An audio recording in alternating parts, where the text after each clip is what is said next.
Join our community by subscribing. Every click helps us share more stories like this one. The introduction. In the heart of a small, forgotten town, nestled between rusting silos and quiet fields, lies Maplewood Drive.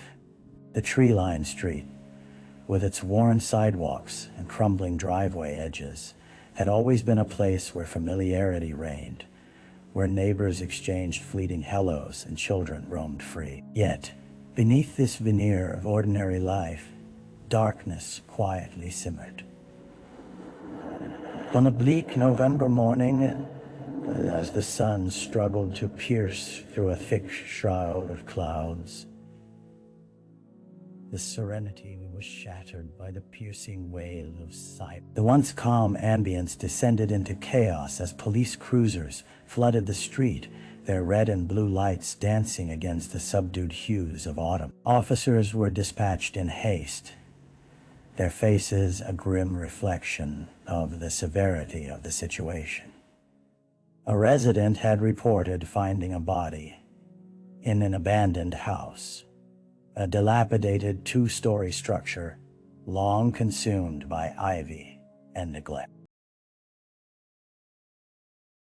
As the sun crested the horizon, illuminating the scattering of leaves, whispers rippled through the neighborhood like a violent gust of wind. Speculations crowded the air, burdened by the heavy sense that this would not be an isolated incident, but the beginning of something far more sinister. Journalists gathered at the edge of the police tape, straining to catch a glimpse of what lay within the decaying facade, their curiosity overshadowed by the weight of what might come next. The sound of hammering echoed as forensic teams worked meticulously to uncover the truth, buried beneath layers of dust and despair, a truth that would awaken the sleepy town and force it to reckon with its past.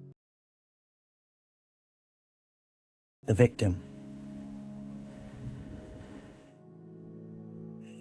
As the investigation inched forward, the identity of the body discovered in the abandoned house emerged slowly, shrouded in somber revelations. The victim was identified as Molly Harper, a 27-year-old waitress at a local diner known for her friendly smile and infectious laughter. To many, she was a beacon of light amid the shadows of small-town life, a woman who always made time for others, often volunteering at the shelter on weekends. Molly had been missing for 3 days before the grim discovery, and her absence had sent ripples of concern through Maplewood. Friends and family recalled the last moments they saw her. A lively banter with customers at Dottie's Diner, where she worked, and the mundane farewell call she made to her mother about a late shift that would stretch into the early hours of the morning. But no one had anticipated her fate, a turn so drastic it left the town in disbelief. The police had found her body lifeless, a stark contrast to the vibrancy she exuded in life. It was evident that she had fought. The once charming walls of the abandoned house now held echoes of her struggle, the serene facade destroyed by unseen torment. With every new detail unearthed, it became clear that Molly's story was not one of mere disappearance, but of a violent eruption of darkness cutting through the simplicity of Maplewood's existence. Questions loomed heavily in the air. Who could have inflicted such harm on a soul who embodied kindness? As investigators combed through her life, her relationships, her routine, any hint of conflictual eyes turned toward uncovering the truth hidden within the town's shadows. A truth that would bind everyone and shatter the illusion of the crime scene. On the afternoon of the grim discovery, the abandoned house stood in stark contrast to the chaos unfolding around it. Weathered wood, mottled with shades of gray, leaned precariously, its windows shattered and covered in layers of dust. Police tape fluttered in the wind, a bright yellow that felt almost jarring against the muted decay of the structure. Inside, it was a world divorced from time, filled with the remnants of lives once lived, a frayed armchair, scattered newspapers.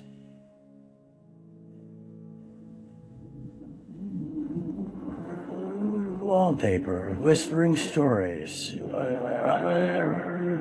Investigator Sarah Collins stepped gingerly across the threshold, her senses heightened by the sterile scent of evidence markers intermingling with mold and damp wood. She moved carefully, mindful of the debris scattered across the floor, as she made her way toward the center of the room. It was here, cloaked in shadows yet striking in its horror, that Molly's body lay among forgotten linens, suspended between two realities: a vibrant life stolen too soon, and the dark mystery that now surrounded her death. The forensic team worked with meticulous precision, documenting every whisper of evidence.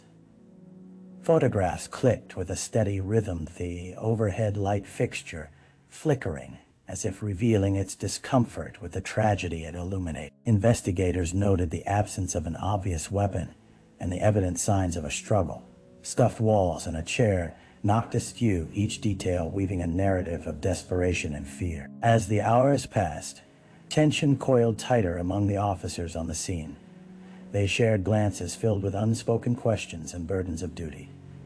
Molly's existence, once full of laughter, now like an echo within the stifling walls of this house. They were determined to unravel the knot of secrets that had led to this frightful moment. Justice would be their guiding light in the aftermath of pervasive darkness. The early investigation. As night descended upon Maplewood, the atmosphere thickened with apprehension. The faint glow of street lamps cast long shadows on the ground, mirroring the doubts that loomed large over the community. With the investigation underway, detectives scrutinized every aspect of Molly Harper's life, sifting through the everyday minutiae that might hold the key to understanding the lovable waitress' tragic end. Lead Detective Aaron Grant gathered his team at the cramped precinct adorned with faded case files and coffee-stained walls. He pulled up a chair, the worn wood creaking under his weight, and placed a series of photographs on the table. There was Molly smiling at the diner, an innocent twinkle in her eye, her bright apron contrasting against the gloomy backdrop of the case. But beside her were images of the diner's regulars, neighbors, and acquaintance people who had crossed paths with her in both light and potentially dark circumstances. Their first lead had come from the diner itself. Co-workers described Molly's last shifts as unusually tense. She had received late-night calls that seemed to unsettle her, although she never shared the details. With every lead explored, the echoes of the unresolved questions multiplied. Who could have been calling her? Did she sense danger, or was it something more insidious? Additionally, as officers scoured surrounding neighborhoods for surveillance footage, unsettling snippets emerged. A shadowy figure seen lingering near the abandoned house in the days leading up to Molly's death. Who was this phantom, and what connection did they have to the vibrant woman whose laughter once filled the diner? For Detective Grant and his team, pushing deeper into the investigation felt imperative, as if each piece of evidence had the potential to shift the entire narrative. As they wrestled with the unfolding darkness, the town's serenity hung a fraying thread, and the early investigation had only just begun. The dead ends. Days turned into agonizing weeks as the investigation into Molly Harper's death encountered unforeseen obstacles that left the detectives frustrated and weary. With every new lead pursued, the The trail seemed to dissipate into thin air, leaving behind a haunting silence that echoed through the halls of the precinct. In the sterile glow of the overhead lights, Detective Grant reviewed the evidence again and again, the same photographs, the same witness accounts, each appearing more and more like a mirage, taunting his determination. The first dead end was a haunting one. Surveillance footage from the diner revealed nothing out of the ordinary, no shadowy figure, no suspicious conversations. Molly's coworkers were cooperative, their eyes filled with genuine sorrow, but nothing they could say connected the dots. Frustration mounted as Grant felt the weight of the community's expectations on his shoulders. Residents wanted answers, a sense of safety restored to their serene lives. The second led them to Molly's closest friend, Jess, who had mentioned witnessing an argument between Molly and an unidentified man days before her disappearance. Yet, when officers approached her with follow-up questions, Jess hesitated, shaking her head fervently, saying she hoped she would never have to relive those memories. It left the detectives grappling with doubt. Is she hiding something? Or was the memory simply too painful to articulate? Another visit led them to Molly's ex-boyfriend, Matt, whose alibi was airtight. He hadn't seen her in months, though he sat slumped in chair, eyes clouded over with a mix of remorse and anger emotions that felt inconsistent with innocence. Yet, every time the detectives dove deeper into the undercurrents of their past, they surfaced with nothing but vague impressions, like fishing in the dark without a reel. As the investigation pushed on, the realization set in those who were once pillars of the community now felt like ghosts, their truths obscured, every promise of clarity lost in the murky tide. Each dead end only deepened the mystery that loomed over Maplewood, drawing a heavy shroud that threatened to envelop its unsuspecting residents. A break in the case. As the days dragged on and frustration clung to the air inside the precinct like a thick fog, a glimmer of promising hope emerged in the form of a tip-off from an unexpected source. It was the Forgotten Neighborhood Watch Group, a ragtag assembly of retirees, often dismissed as busybodies. Yet, that morning, a member named Harold Thompson stepped forward, claiming to have observed an unfamiliar car parked near the abandoned house around the time of Molly's disappearance. Detective Grant sat across from Harold, the older man's hands trembling slightly as he recounted the detail.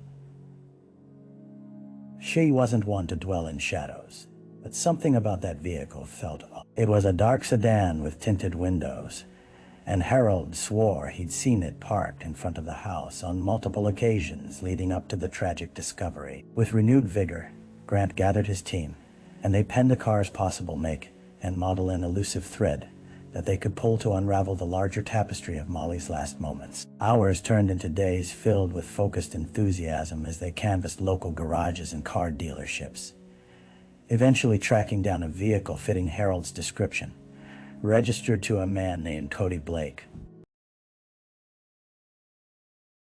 Cody was a transient figure, known in the town for his erratic behavior and brief appearances as he drifted through the area. When approached, he displayed every emotion ripe for suspicion's wetty palms, darting eyes, and an unsettling inability to maintain eye contact. As the detectives questioned him about his whereabouts during Molly's last night, a nervous cadence slipped into his speech, leaving trails of inconsistencies that piqued their interest further. This could be the break they had been waiting for, the catalyst that would ignite the investigation with new life.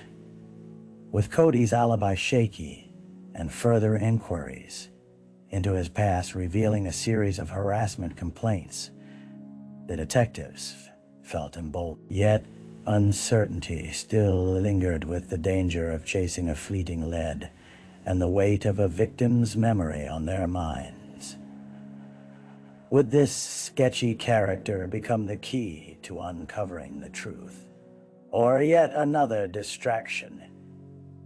In the shadows of the case?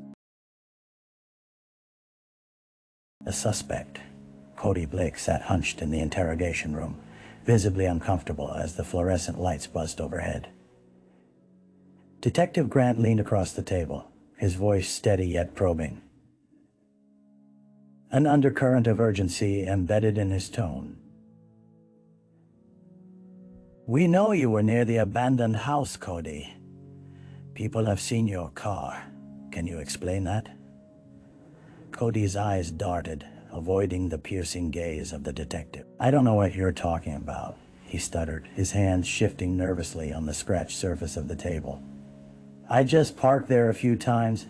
It wasn't a big deal." But the tightness in his voice hinted at something darker lurking beneath the surface.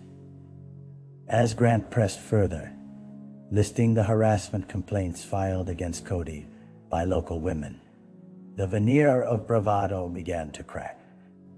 "I just wanted to talk to her, to say I was sorry for things that happened," he blurted out, his voice rising sharply as anger mingled with fear. The detectives exchanged quick glances, the implications of his words hanging heavy in the air.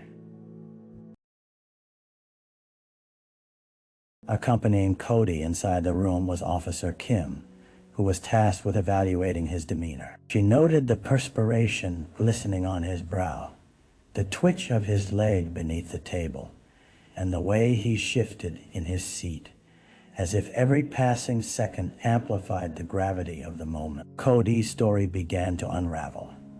He had a history with Molly that stretched back further than anyone had anticipated, filled with unwanted advances and a reputation's worth of hostility boiling just beneath the surface. "I swear it didn't mean anything. I just wanted to see her," he insisted, his voice becoming a frantic whisper, the manic sparkle in his eye suggesting he understood the implications of his words. It was a cocktail of obsession and bitterness that mingled uncomfortably in the still room. Detective Grant leaned in closer, his expression firm but unreadable. "We need the truth, Cody. You need to tell us exactly what happened that night." In that moment, the floodgates seemed poised to open. It was now a matter of when, not if. The relentless pursuit of answers was at a tipping point, and the chilling fear that washed over them felt palpable. Could this suspect be the link that finally connected the dots in a tragedy that had held the entire town captive? The trial. The courtroom buzzed with hushed conversations, whispers flitting among the gathered townsfolk, all drawn on by the gravity of the proceedings unfolding before them. Sunlight streamed through the tall windows, illuminating the wooden benches, where members of the community sat with bated breath, eager for justice to unspool itself in the wake of tragedy. The air was thick with anticipation as the trial of Cody Blake commenced, his presence a stark reminder of Molly Harper's absence. As the gavel struck, silence fell over the room. The white of grief mingling with a simmering out. Prosecutors laid out the evidence methodically, each piece carefully curated to paint a portrait of guilt, a man entwined with obsession who had crossed a line, leaving shattered lives in his wake. Testimonies from those who had known Molly echoed through the room, mingled with memories of laughter and warmth, now twisted under the harsh glare of reality. The defense attempted to weave a different narrative, portraying Cody as a misunderstood drifter whose actions had been misinterpreted. But the weight of the evidence loomed larger: surveillance footage of his vehicle, the unsettling history of his vehicle, harassment, and his shaky testimony imprinted on the minds of the jury like landmines, waiting to go off at the slightest provocation. Every witness stood as a ghostly figure in Molly's story, connecting the dots of her last days to the haunting darkness that had invaded the small town. Each cross-examination felt like peeling back layers of despair, revealing the raw emotion beneath a young woman full of life, now silenced in her prime. The emotional gravity of her absence weighed heavily on the hearts of friends and family members, clutching tissues and exchanging solemn glances, caught in a delicate balance of remembering her.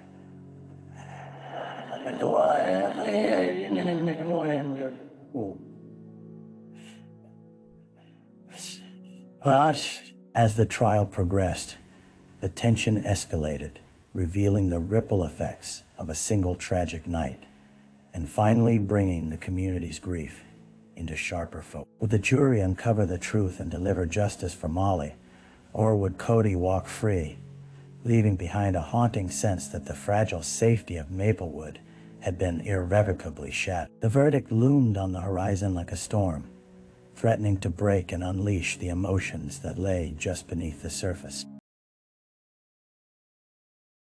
The aftermath.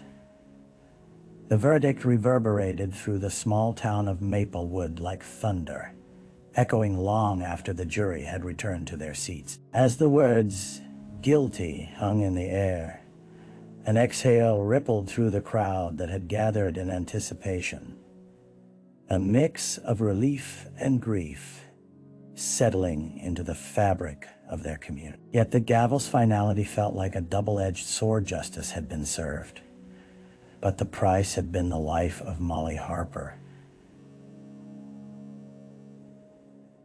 and the void she left behind was immeasurable. Outside the courthouse, reporters jostled for space, capturing every moment as family and friends streamed out with red-rimmed eyes and heavy hearts. Molly's parents stood united, sorrow etched into their faces, grasping the memory of a daughter whose laughter had once filled their home. Though justice had prevailed in Cody's conviction, the sentencing hearings to come loomed as a stark reminder of the pain that would continue to ripple through their lives.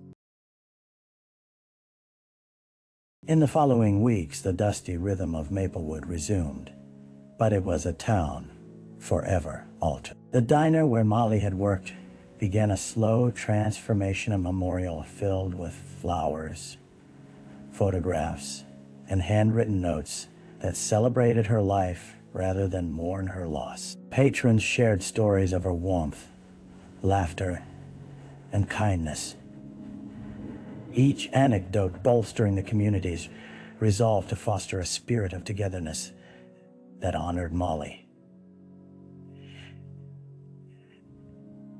Detective Aaron Grant found himself reflecting on the case in quieter moments. The investigation, punctuated by unanswered questions and dark turns, had profoundly changed him. It led not only to the conviction of a man, but to a deeper understanding of how light could be so easily extinguished in the shadow. He vowed to do more, advocating for communities to engage in dialogues about safety, mental health,